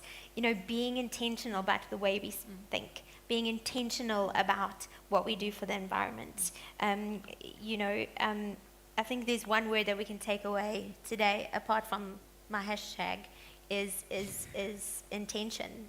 Just being intentional in everything that you do in your daily life. So one of the main purposes of our event today is, as we know, to empower women in business to follow their dreams, not to give up no matter how many responsibilities they're juggling. So Epson was an early advocate of equal opportunity in employment in Japan in 1983. The company abolished gender-based pay differences and has since worked to eliminate the gender gap and enable employees to maintain a balance between work and personal life. In 2016, Seiko Epson created a female empowerment project team in the Human Resources Department that created an environment of support for employees who wanted to advance in their careers, regardless of their gender. So we've addressed that, okay. When I was researching and going through, and this was particularly for the radio interview I did, a study conducted in South Africa in 2018 shows that women are not always considered for senior positions because of their domestic responsibilities, okay? The same study shows that many South African women underestimate their abilities due to years with socialization. We were talking about this just now, and we really have, unpacked a lot of that. Stats show that between the beginning of 2018 to 2020, the rate of unemployment in women in South Africa has risen by almost 4%, because women in general carry a heavier burden in response to unpaid care and domestic work in the home. And I genuinely believe that women are having to choose home over work, and this is the increasing contribution of the exit of women in the corporate space in South Africa and the time they have available to contribute to our economy. What would you say to the ladies today who are maybe struggling with that choice? Okay, I choose both. I have the mental capacity maybe at this point in my life to be able to choose both. I maybe need to find a bit of balance. Personally, it's my opinion due to years of socialization that women have not been raised to be leaders, and we've said this and we know this. We need to start raising the next generation of leaders, whether it's our nieces or our cousins or our own children. We need to start raising the next generation of leaders. I have a helper at home. She's just had a baby. She named her baby Roxy. For some reason, I had an influence over her life, and this little Roxy, I have the opportunity to raise as a leader, to build that next generation. What advice, Sam, would you give to the ladies who are maybe struggling to make their choice? I don't know if it's the right advice to make that choice. And obviously, I'm speaking, I don't have children. No, I sure. don't have, so it's difficult for me. I've always said I can't even understand what it is. But I try and always look at my mom. And from my point of view, you know, like, you work to live. You shouldn't live to work. So if you're Amen. finding yourself in a position where the good stuff, and it is like works, don't get me, we all work, I think all three of us are workaholics on this stage. I love my job, I love what I get to do. Yeah. But I also realize that I can be gone tomorrow like this. But my family and my friends are still going to be there, and I think we need to, if it becomes to the point that you're thinking you have to make a choice between the two, I worry that maybe the work is, you need to change however that looks, because it may be all encompassing. I think a lot of the time we think that, especially for women, that it must be the family that's taking over and all of that. But sometimes I wonder if it's not that they've had to do exactly what we spoke about, 12 out of 10. So you're putting in 12 out Yeah. of 10, and your male Yeah. colleagues are putting in 5 out of 10, and you're now feeling you can't do 12 out of 10 at work and balance family. Yeah. Maybe you need to look and go, okay, hold on, but do I need to be doing 12 out 12 of 10? out of 10 at work, yeah. Because I'm pretty sure 8 out of 10 is pretty good most Yeah, days. Like, yeah. you'll be fine. So Yeah. possibly taking a look at that, and always just, that's something that I've had to be conscious of. It's not the same, but going, you don't live to work. Like, sometimes you don't have to do that. It doesn't have to be like that. You do have to focus on that. So trying to make sure that you're not doing the 12 out of 10 all the time. Yeah. Because maybe adjusting will allow you to carry on in your work life and reach a leadership position. Yeah. But this is there's far more to this. I could go and talk for hours about Yeah. all sorts of other things, but we'll stick it at that. Next. So I was very fortunate to hear Thuli Madonsela talk while she was still the public protector of South Africa. Amazing. And the words she said on that stage, I can still remember what everything looked like, because it comes back to me like it was yesterday. And someone asked her, how does she juggle everything in her life? Mom, public protector, and I mean, man, she was in the firing line of Yeah, everything big at time. a couple of points. And they said, how do you juggle those balls without dropping them? And she said, I don't. I choose which ones I'm going to put down. She's like, what is... That was your- deep. Yeah. From a public protector, I just went, whoa. Because all of a sudden, it debunked that myth that we have to be perfect and every ball has to be up in the air, as we spoke about before this. And we have to be juggling them all, and if we're not, well, we're not good enough. She was like, some of them are going to be glass, like your family. You don't want to break that. But you might have to say to them, for a few minutes, you're going to be down here. I'm putting that ball on the floor while I go and juggle these things. Then I'll come back and be present with you here. And I built that into my book in terms of what I refer to as balance is actually a flow within our lives. And sometimes it's not going to be perfectly balanced. When I was building a life insurer, my balance was work, Yeah. work, got it done, right, holiday and everything Yeah. else that we needed to get done, and I flowed back into a very different balance. And I always say to people, your balance has to work for you, not for everyone else. And you don't have to explain it, and it can shift from one day to the next. And if you don't get it quite right today, try again tomorrow, because no one's going to beat you up if you didn't quite get that right. And I think one of the philosophies that I bring through, because I love, sort of finding what I call magic moments and memories in every day, whether it be a small thing from a towel in a bathroom that I think, oh, how gorgeous is that? To a Towels in the bathroom are never gorgeous. Well, no, they can be, like, I just love small things that light me up. It can be a I've flower. never seen a gorgeous. I'm sorry. I've never. Overseas, generally But overseas. I will look now. I will focus So on I'm it. one of those people who just looks for small moments, because I always say, like, if we're not being present in those everyday moments and making, that magic within our lives, Yeah. we're just rather doing more rather than being more and enjoying everything that's happening for us. So I always think, when you're in one of those situations, like, if it ended now, to your point, Yeah. is this enough? And I think we have to start getting that consciousness back into our lives, and really start to embrace everything that's happening for us right now, rather than everything that's happening in the future or happened in the past. Like, let's just get present and really appreciate those moments from that perspective, and build a balance that works for you, Yeah. and just flow with it. Yeah. Thanks. So we are about to end our session for today. So there has got to be some questions.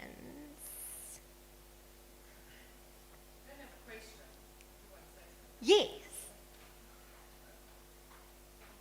I need you to stand there. Thanks. The spotlight's on you now. Can you hear me? Karen, she loves it. Yeah? The You love the spotlight, baby. It sounds a bit loud. I actually just wanted to come back to that question you actually asked about how do you actually switch off at home? Because I think most people have that very issue, is that they're constantly thinking of work all Yeah. the time. And I kind of feel that many times we come home and we believe that the best way to get rid of stress is to de-stress. That's our natural thing. So our de-stress is, but I just want to lie in front of Netflix and I just want to stare at rubbish. Yeah. Okay. The problem with that is that if you understand the way the mind is working, you're not de-stressing. All you're doing is lying in front of the television. Yeah. The mind hasn't stopped working, so therefore the body's not working, still carrying on working. So exactly what you're talking about.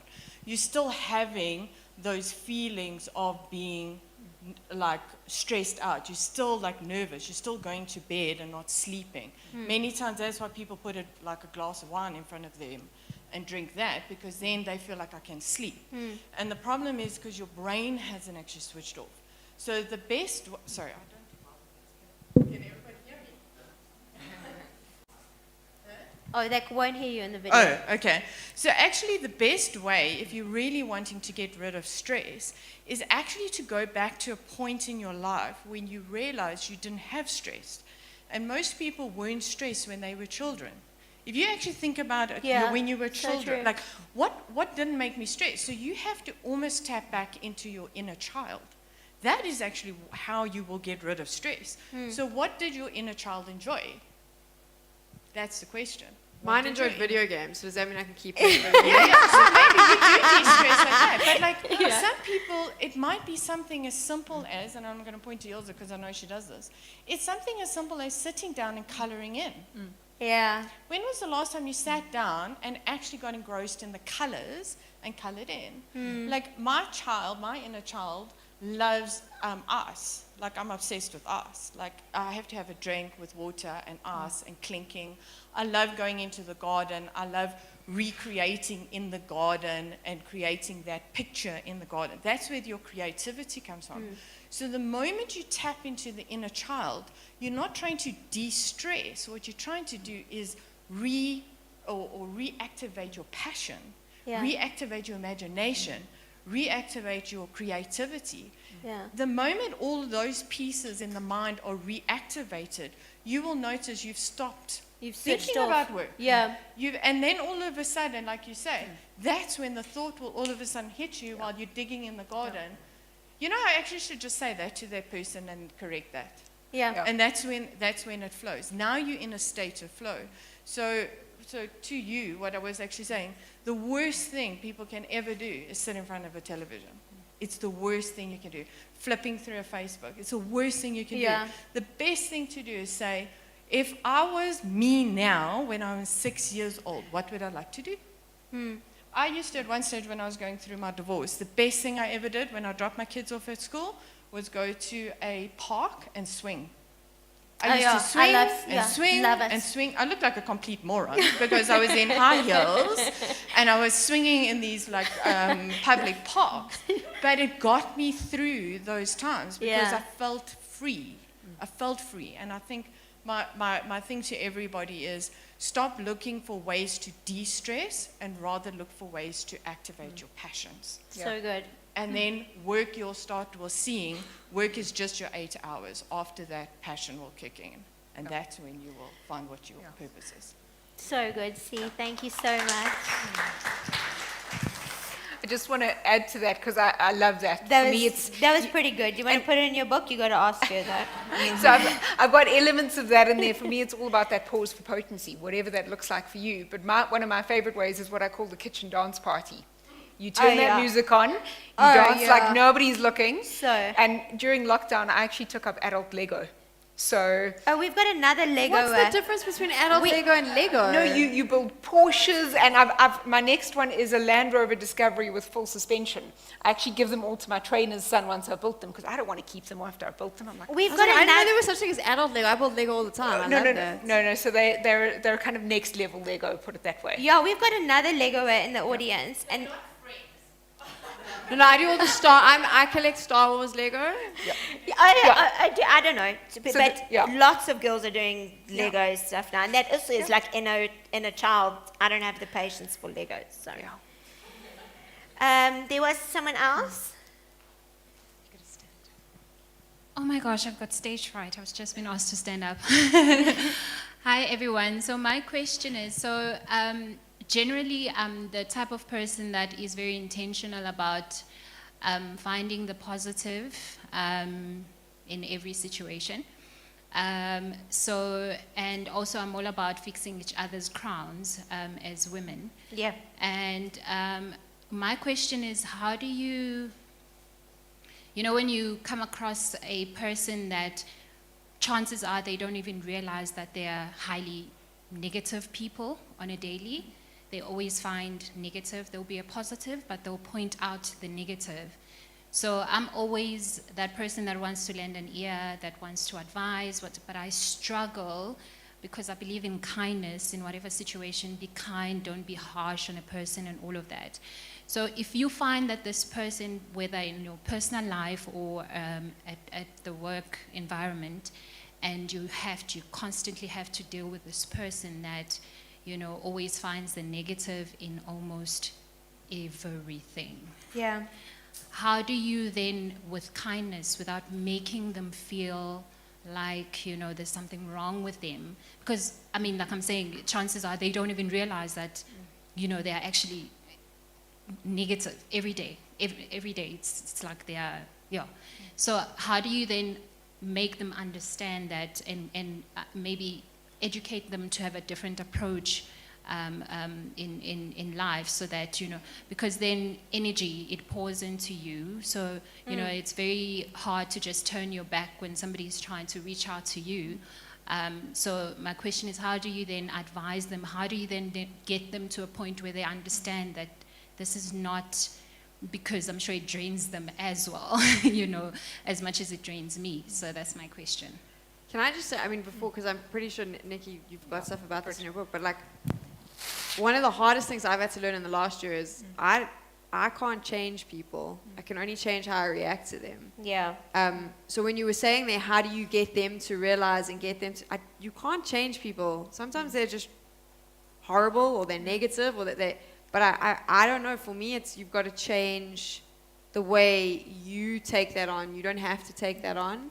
That would be my answer, but I'm not the professor. Nicky has a whole book, so It's not all on this stuff. I'm selling your book well, hey? No, Buy I love it. No. Well, they're all getting a copy of the book. I think that was a surprise. Surprise. But and it's not not really. The book is more about your relationship with stress and how you deal with some of that stuff. But it's absolutely part of that concept, because Sam, I so agree with you. Like, some people, they feed off their own bad energy, and they're going to sit in that no matter what you do and how you nudge them. So I've had this experience personally where I felt that every interaction with this, these individuals just left me drained, left me like, oh, you just feel heavy afterwards. It's like leaden boots. Whereas I think that the people you bring into your life should be, sure, we've got tough times and we work through them together and we support each other and we fix each other's crowns and, that sort of thing. But it shouldn't be every single time you walk away feeling drained. And, you've got to understand how much you value that relationship, and how much you want that in your life. Because there's going to come a point where you maybe have to have that conversation to say, I love spending time with you and you're a great person. But I sometimes feel like just, you're always bringing sort of the negative aspects. And I'd love to maybe reframe the conversation. Some people won't even get what you're talking about. That nudge will not even land. Yeah. And that's when you've got to decide, actually, is this an energy I want to engage with? Because every energy is an exchange. And if we all start to up-level the energy exchanges we have, we're all going to be so much better for it. Yeah. But there are going to be times when you can't avoid it, and they're not willing to change. Some people in my life, they know, as soon as I just do that, I'm like, it's almost been a mirror back to them to say, this is how I'm feeling to you, and it's not easeful. And that for me is so important. I didn't realize how I used to feel to my teams when I was so stressed out. And luckily they know me well enough. And they could say to me afterwards, like, God, you feel so much more available to us. You bring that sparkly, like bubbly juiciness into the office now. And I just, I felt like, oh, how must I have felt in those environments when I was, wired to just deliver at all costs before. And so for me, it's just creating that mirror back to that person, but being perfectly okay, because it's not our job to govern other people. Some people will take that trigger and go, oh crap, I'm showing up like this. Let me just take a walk, go outside, have a coffee, and come back as a better version, a more easeful version for everyone else, because it's amazing how that energy permeates a room. One person shows up like that, everyone else is just going, oh, holy crap. So I think we do have to nudge in a way that makes it about the ball and not the woman or the man, as it were. So don't make it personal, don't get judgy, but be very clear that what's acceptable for you and what's not acceptable for you.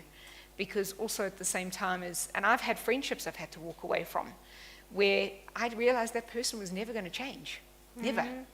And actually that was feeding them in a whole different way, and they needed to do a whole bunch of work and potentially sit on a therapist's couch for a little bit, but I wasn't going to go and put myself in that space. I was very caring, I was very empathetic, and I had the conversation. I said, I just don't think this is mutually beneficial anymore. Yeah. It wasn't about the person, it was more about the energy. And you don't have to be everything to everyone all the time.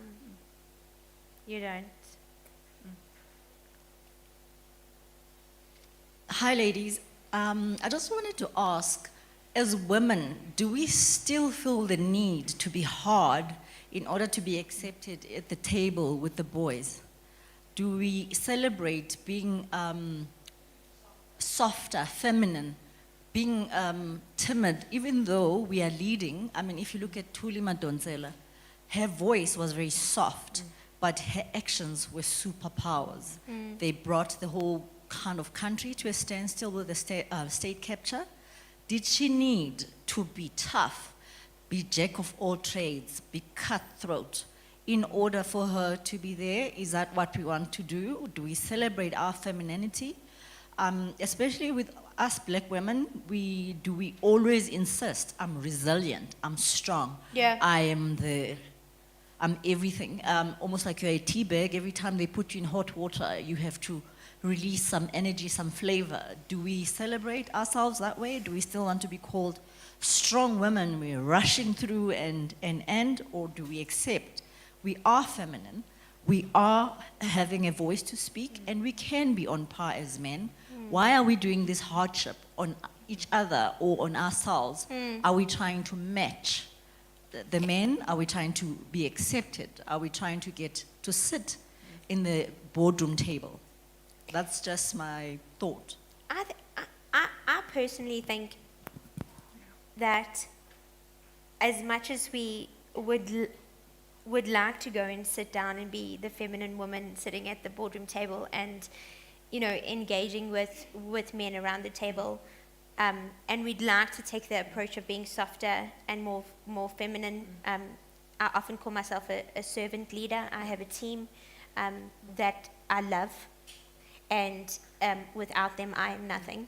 So in certain aspects of my business life, I can show that softer side, but I still do feel like there is still an expectation on us as women that we still do need to bring that hardness. I mean, it would be great if it could change, and how do we change that? I think we need to continue to make it okay for women to show up as they are and celebrate that and support Yeah. each other when they do. And that's why I've used the term embrace your elegant power for my second book.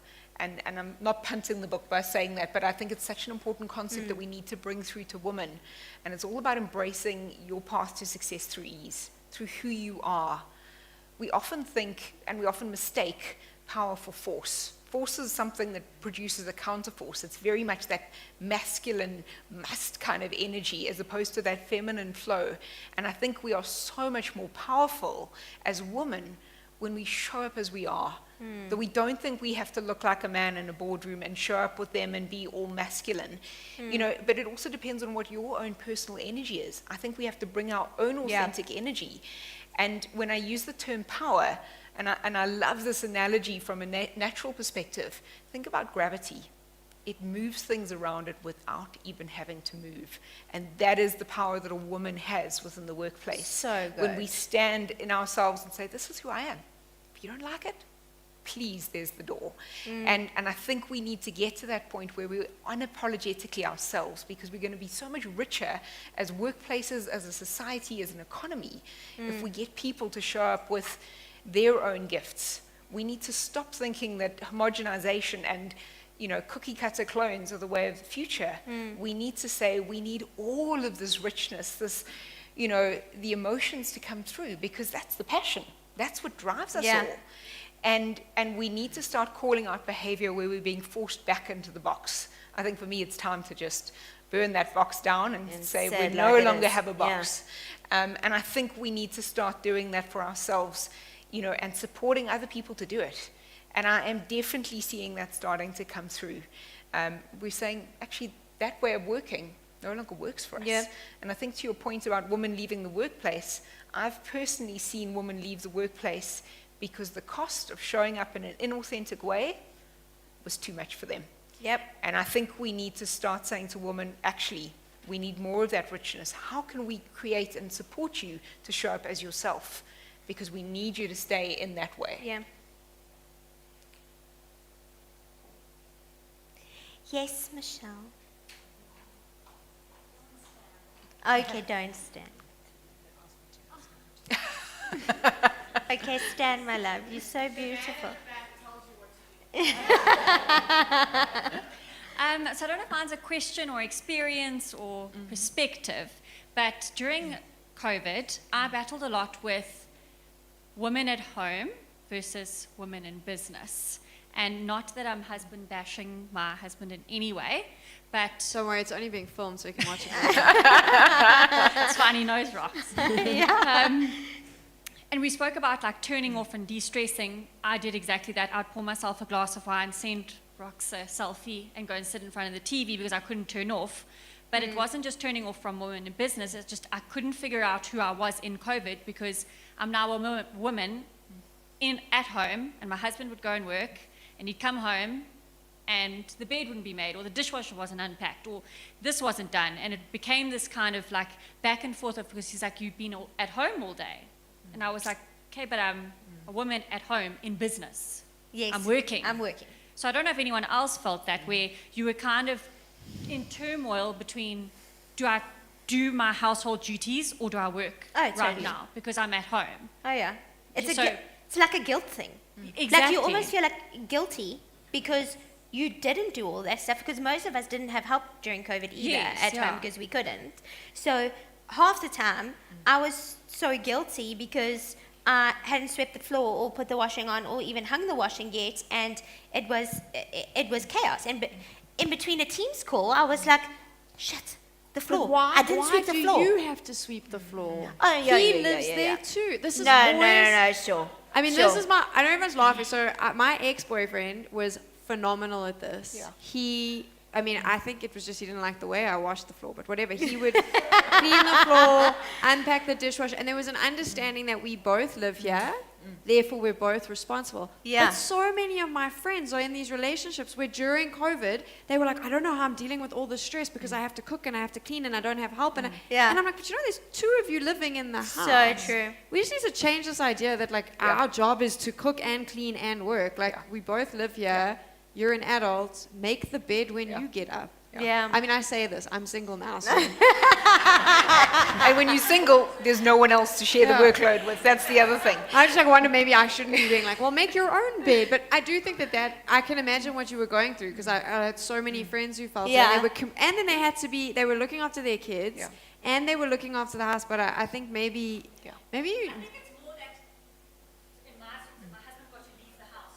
you, And then you feel jealous. no, but he thinks I because felt you're jealous. at home. I felt jealous. I was like, how come you get to go and be a, what did they call the people who Essential work? services. Essentials. How come you get, I'm essential. But I think come because you you're at get to do that? home, he Yeah. presumes you're doing nothing. Yeah. Yeah. Have you sorted that out now? Oh, okay.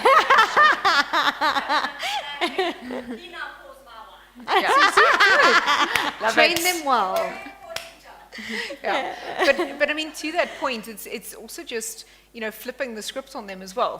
One of my friends did that to her husband and basically said, fine, every night's a bra night. You're it. Amen. And he just went, Yeah. oh crap. And Yeah. she's like, I'm sorry, this is what it feels like when you come home Yeah. and say that to me. Yeah. And so all of a sudden they had a different conversation around the shared responsibilities within the environment. And we used to do like Monday morning coffee chats to like, at work, just to replicate what we used to do in the office. Like, Yeah. How's the weekend? What did you get up to? Not that we had as much interesting things to get up to, but often we also then share sort of little hacks that we had. I think every one of us invested in one of those robo vacuum cleaners, Oh those yeah, cheap but ones. mine didn't work. So, you know, Yeah. well, it depends. So mine was wonderful. I called it R2D2. It would get locked in a room, and it had to do its job, and I'd go and find it once it was, you know, done, and it had stopped under my bed or something. You just found the things that didn't work Yeah. for you, and you also let go of it needing to be perfect. And I think for me, there has to be that recontracting between so many, you know, men and women in the house around what your roles and what your responsibilities were. And I mean, we did see divorce rates go through the roof. That's I mean, I saw crazy. it in teams. And often I often say COVID exacerbated where there were cracks, and it just, you know, made things incredibly good where they were already good. So Yeah. there was nowhere to hide from a COVID perspective because you really got to see the person Yeah. that you were with. And so I think for me, it's around recontracting and saying, hang on, no, we're in this together. I mean, I had to remind people that when I used to live in the UK for 5 years, no one was coming to sweep the floors Yeah, or whatever. yeah. We had a roster. Everyone had stuff to do. Go. And my Thanks. 76-year-old dad got put on his own roster. He was cleaning the bathroom floors, and I was like, I love it. A man who would never have done that all of a sudden went, actually, I've got to step up and do this because no one else is going to do it. So I think it was getting, again, just having the conversation. Yeah, and I also think that it's okay, and I think married individuals have it very different to single people out there because you can sweep your own damn floor when you want to sweep it, but Or not sweep it. or not sweep it. But I think the thing is that I promise you the world won't end if the bed is not made. I promise you the world is not, your heart might break for a while if you went through one of those divorce statistics, but I promise you, you're going to be okay. And I think that the sun will shine again tomorrow. It's going to be tough, but no one ever died from not making their beds. Doesn't always have to be perfect. Yeah, it doesn't always have to be perfect. That doesn't mean my domestic worker didn't judge me when she came back to Oh, to yeah, do some work for yeah, me. so- She was like, Did you next. even do anything? No, she was like, I'm coming 2 days in a row. She was like, yeah, but she then saw me working from home before I could get back into the office, walking around half the time with a phone on my ear, my laptop like this. She said to me, you're way too busy. Yeah. And I was trying to answer the door, collect parcels, and I think, you know, that's that humanness, that empathy for what everyone's going through. And, you know, that kind of juggle from that perspective. And Yeah. they always say, if you want to be happier, lower your standards just a fraction. Yeah. With housework during COVID, that was absolutely hard it. for a perfectionist. Yeah. Sorry, my love. Okay, ladies. Oh, there's another question. Earlier we were talking about emotionals, how girls will cry if we're happy, if we're angry, etc. from that. In our work environment, I work mainly with men, besides TJ. We have our good days, we have our bad days. On our bad days, we shed a tear or anything like that. But then you get labeled as a drama queen. How do you move away from that? I don't think I think that label is not going to disappear very quickly. I think we need to be okay with drama queens and own it. It's something very similar, like, so I've heard the drama queen thing, and then also, I mean, and it kind of ties into one of the questions earlier where, so in my industry, I had to completely change myself, in the sense that when I got into the gaming industry, I received a lot of unsolicited attention from men who were telling me they were going to help me, they were going to help get me where I needed to be. There was a lot of that, and when I turned them down, the aggression that I was a bitch and I was this, so I completely toned myself down. I wore jeans, sneakers, t-shirts. I was completely covered up. When I went to meetings, I looked as tomboyish as they come, and I became very brash in the way that I spoke. I spoke like a man, and I swore with them, and that was an easy way to protect me of going, oh, look, I'm one of you, you can't hit on me. You know, you can't come and do that, because that happened all the time. And I didn't get the drama queen thing, but what I started getting was they would still hit on me, and I'd still turn them down and say, I'm not interested, this is a working environment. And then I got labeled a bitch. So I heard that all the time, that I'm a bitch. But I was a bitch because I said, no, that's behavior. I've had to do this. I never show my cleavage. I never wear anything that you would consider revealing. I talk like you. I act like you. I'm trying to like fit in. I'm drawing the line here, but I was a bitch. And now I've reached the point where I own it, and I'm like, it's okay. If you want to give me all these labels, like you said, so be it. Then I will be the bitch for you. But like, whatever. Like, I can't change, again, I can't change the way you see me. But I do understand how much it hurts, and I know with the drama queen thing as well, like, I can't imagine that's easy when there's colleagues calling you a drama queen because you're having a bad day. It's frustrating, and it's hurtful. Yeah. And when you're feeling down, it's even worse to feel that way. So, but I do think owning it helps. But I can imagine that sometimes, and also, not everyone can be brash and shout back. So having to listen to a colleague tell you you're a drama queen when you're feeling terrible, it's the worst feeling. And I'd suggest kicking them in the shins, but I don't think violence is allowed. I love that. And I think, just further to your point, it's important to remember when someone makes a judgment of you like that, it's got nothing to do with you. Yep. It is everything to do with the person making the judgment. And sometimes you've just got to take that to yourself. You either own it, if you feel strong enough to own it on that day, or like you can handle it. You can make a bit of a joke. I mean, often my teams know, because I'll stand up for people. If I walk past and I hear something, I'll be like, oi, none of that. Or there's been times where I've been called, I think a guy called me a bully. And my team were like, what the hell? And I just didn't even react. I just said, hello, Pot, this is Kettle speaking. I was like, because if you're going to give me that, you're exactly sitting in that behavior. But there's also times you've just got to drop the mic and walk away. And just say, this no longer serves me. Thank you very much for playing. So I think you've got to feel into wherever your energy's at that point. But the most important thing to remember, that judgment, someone else's prejudice. Someone else's baggage, someone else's trauma. So often now when that happens to me, I sit there and I have a few moments and I just actually send them love. From like, not like verbally, because again, they'll look at me a bit strange. And I just go, actually, I'm so sorry that whatever happened to you in your past made you such a bitter and twisted human being. And actually, you need a hug right now. And I've used that technique as well. I was like, it feels like you need a hug. And they just looked at me. And I said, yeah, I'll give you a hug. Because clearly that, there's something going on here. And so sometimes you can just diffuse that situation from that perspective. But whatever you do not let it land. Do not let it land. Also, I mean, if you phone me, I don't work at your office, so I can come and kick him in the shins if you want.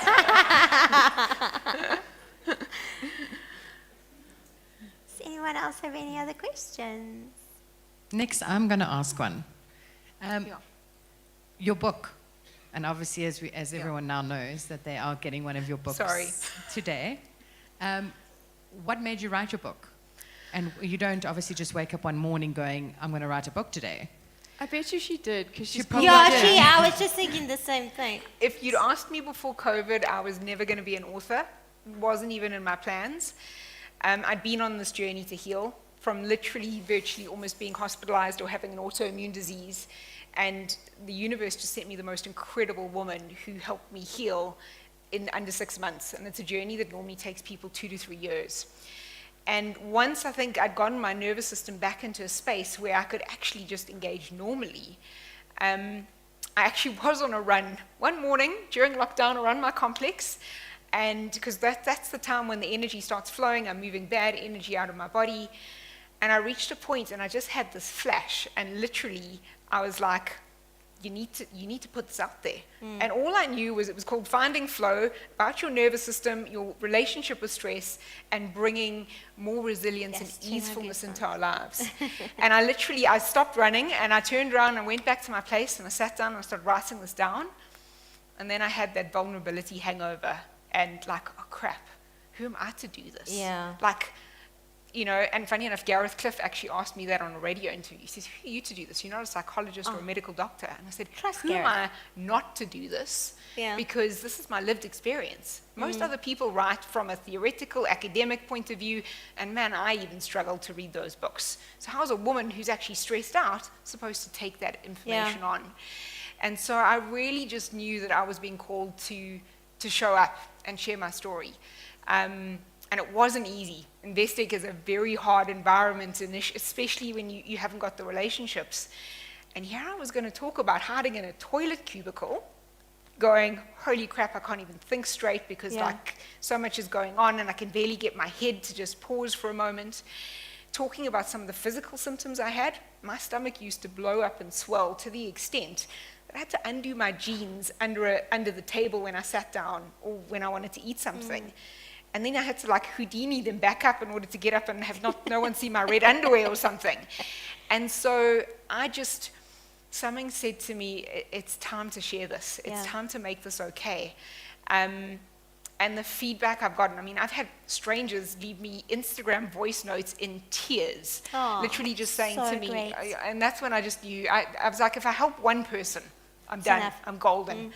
And you know, I've really just started to see how much it's resonated with people, you know, who have their own, like, I thought I was the only one.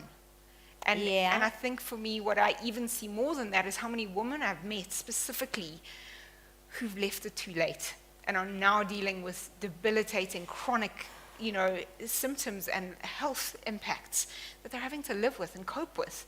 But they're often keeping it secret and living with it in shame. When I was healing, only a handful of my friends knew what I was really struggling with. And because you did think like, you know, my body is letting me down. I'm not being superwoman. That's what I'm supposed to be. Yeah. And I think for me, as I wrote the book, it literally just downloaded and came from my own experience. I'd done all the research. I'd been working with medical experts. So all of that information was there. But I realized I had to share my personal story, because I think that for me is what makes it real. And it was incredibly, especially since Investec supported it, and like I had guys on the trading floor reading this, and I was like, oh God. And then I just let it go. I just went, you know what, actually, I don't It's actually care okay. anymore. You can all know about this because it's out there in a book now. But I think for me, it was part of my journey to serve and get the story out wider, to make people realize that actually it's not a way to live. We need to, what I call, unshackle from that invisible straitjacket of stress, because it does lock us in and it does keep us kept in that cycle. But it's not going to serve us. We need to live our best lives. So, sorry, that was a long answer. Okay, ladies. So we've come to the end of our session, but we do have lunch outside now, and we'll have something to drink. So I'd love it if everybody could stay.